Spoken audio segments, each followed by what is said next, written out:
Hi, welcome to the Apologist Bookshelf. I'm Gary Zacharias. I want to introduce you to a book that's pretty new, maybe a year old or less. It's called In Defense of Christian Patriotism by Daniel Darling. And the reason I got interested in this is I keep hearing the term Christian nationalism being thrown around in a obviously negative sense. Oh, he's a Christian nationalist. So I was curious to know more about that.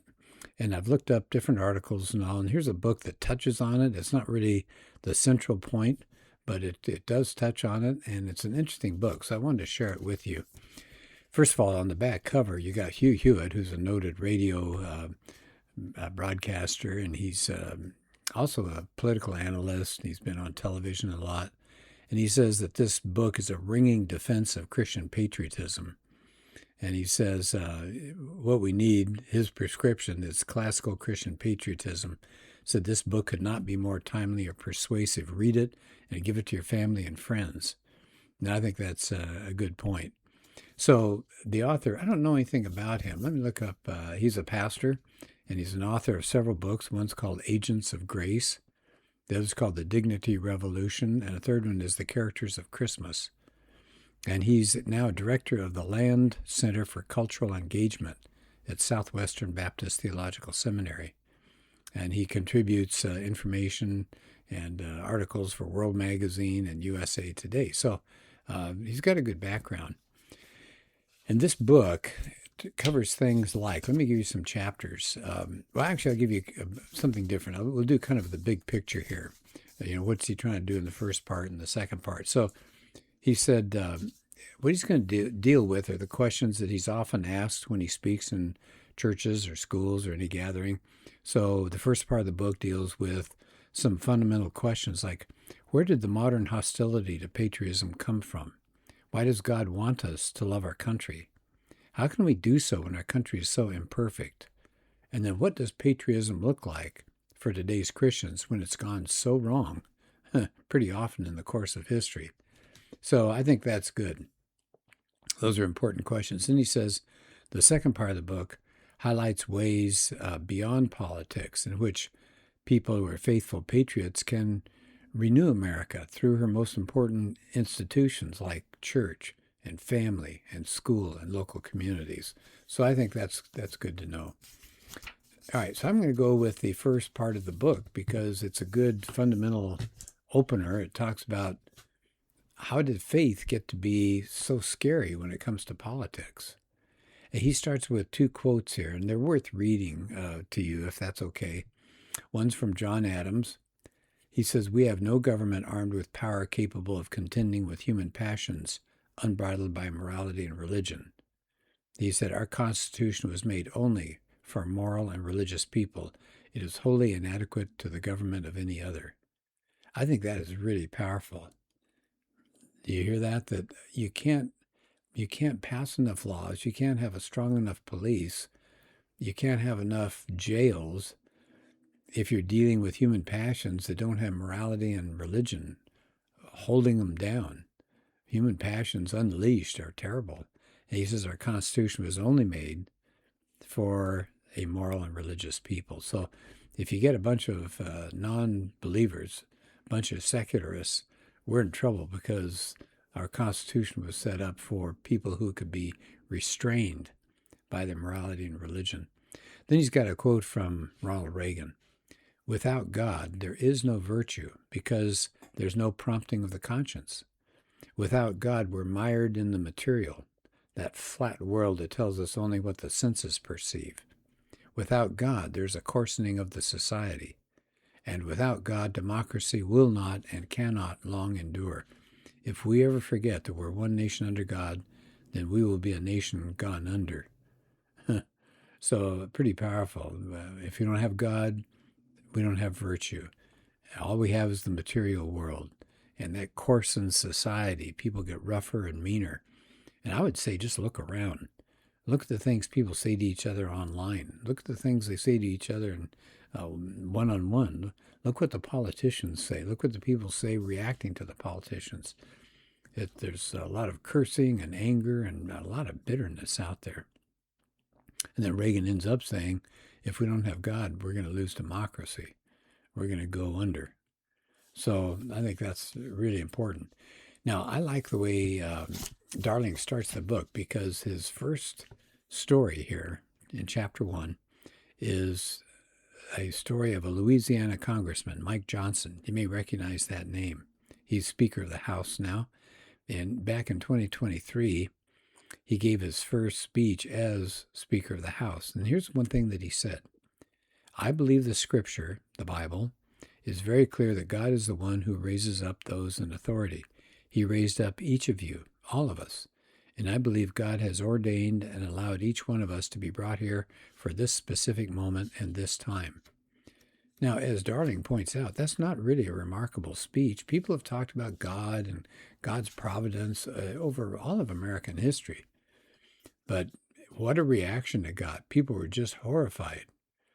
Politico, for example, said, Johnson's a right-wing, white evangelical Christian nationalist who had made a turn away from democracy.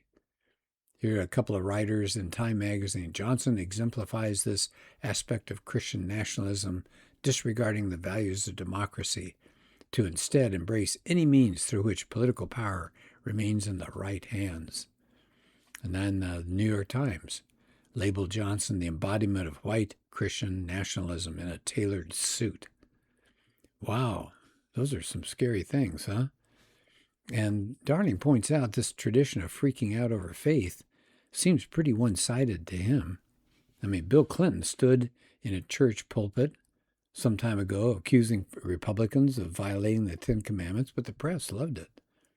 Howard Dean said a model for his political life was Jesus. Nobody cared.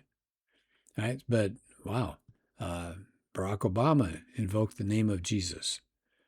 But nobody got upset about that. He says, this is really kind of sad. He said, Chuck Schumer stood on stage in a congregation one time and compared the appointment of Justice Ketanji Brown Jackson to the resurrection of Jesus. Whew. Senator Elizabeth Warren and Cory Booker, another senator, they declared that fighting Republicans was a righteous act. But isn't that interesting? That when Johnson gets up and says something like that, then people come unglued. He said, back to Darling, he said, often these reactions, this horror, is less about genuine fears over the separation of church and state, and it's more about hostility toward conservative Christians. And I think that's exactly right. Here's one author, Onishi. He described conservative Christians as, quote, a clear and present danger to the United States of America. They're homegrown radicals, he calls them. So he says, now, what's going on here? What's our background as a nation? So he backs up. He said, most people think of America, the founding of the nation, it's a triumph of secularism over religion. This is Darling's take on how a lot of people see our history. In the bad old times, in the bad old world, thousands of people were dying in wars over religion. And America was finally coming on the scene, representing the triumph of reason over superstition. And so the only problem, he says, with this narrative is that that's not how the founders saw their experiment. And he makes a key point here that if you study history, Christianity has played a huge role in the life of the United States. He said he doesn't want to get into the idea of whether it's a Christian nation or not. He said, I don't see how that can be.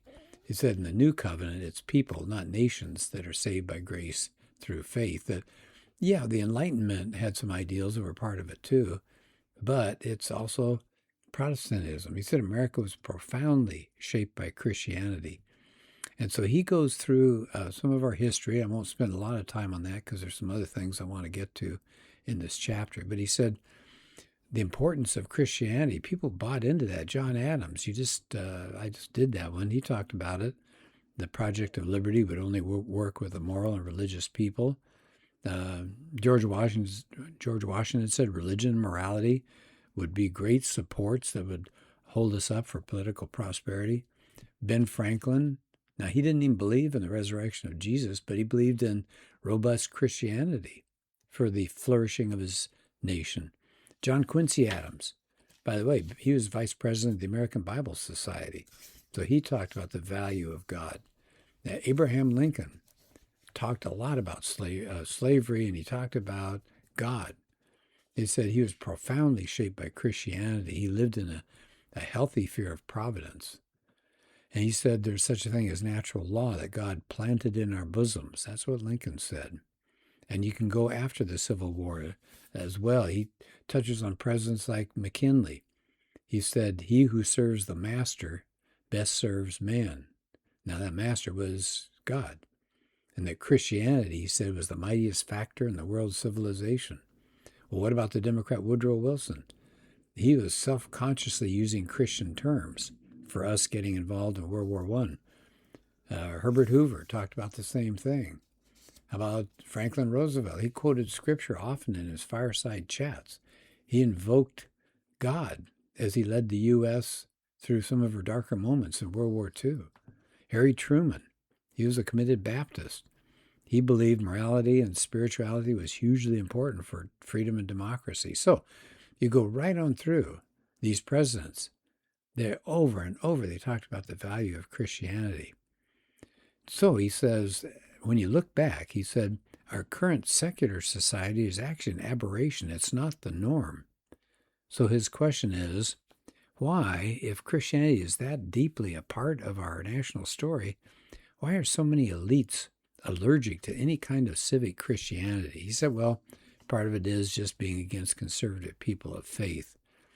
But he said there's a worldview shift that's happened in the West in the last 500 years. So he said this idea that secularism has finally defeated superstition, that's the big story that we're hearing. He said American secularists believe that America is a secular society, or it should be.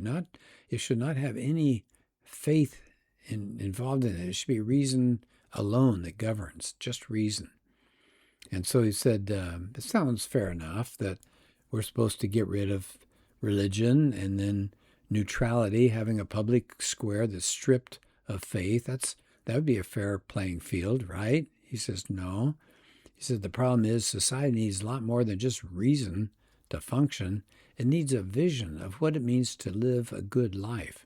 He said reason can only get us so far, which I think is a good point. So that naked public square, the idea that you've stripped religion from any input there, it's just transitional. It's a vacuum waiting to be filled.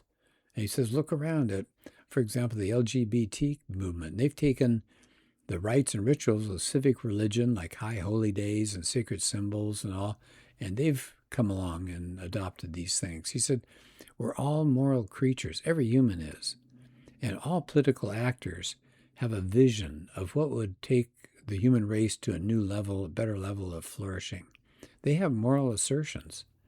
Now, he says what's unusual in this view of a secular society, that you're only allowing secularists to say, here's our view, that religious people are put aside and said, no, you don't get to have any input. Well, he said, that's not a neutral public square. That lets the public life being set by irreligious people's priorities. So that's not fair at all. So he says, if you look at it, he said, faith has long been the best bulwark against vice and moral anarchy. I think a good point. He says, look at the Atlantic. Go across the Atlantic. The French, back in the time of the American founding and all, they were anti-authority. Well, they went beyond toppling their king. They tried to topple God too. How'd that turn out?